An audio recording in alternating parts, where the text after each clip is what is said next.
بسم الله الرحمن الرحیم. در نقطه صفری قرار داریم. در صدر ما پوست های خارج پاکستان است. مجاهدین ما در ساعت با برادرهای سرکاری مجاهدین که قرارات کوبنده بر خارج پاکستان وارد کردیم. اینجا مسئول سفریان محمد احرار ناصر مجاهدین شخص مجاهدین ما هم در ساعت چهار طرف در حالت اظهارات هستند. فعلا انشاءالله که در سرحد دند پتان وضعیت نرمال است. مجاهدین آماده هر نوع دفاع از خاک وطن خود هستند انشاءالله. تقریبا 100 متر از پوست‌های فوج پاکستان ما فاصله داریم.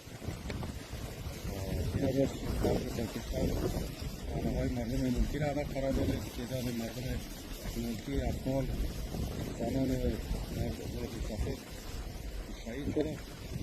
مجاهدین هم انشاءالله به فوج پاکستان تلفات وارد کردیم. نظر به اطلاعات ما روز پستی که پیشتر قرار داره یکی از اما خبیثای کتیش که به نام میجر است حرام شدن و انشاءالله که در دو سه ولایت خوست و پکتیکا و پکتیا فوج پاکستان ضربات کوبنده از طرف مجاهدین وارد شده و همگی مردم و مجاهدین آماده دفاع از خاک وطن خود انشاءالله هستیم.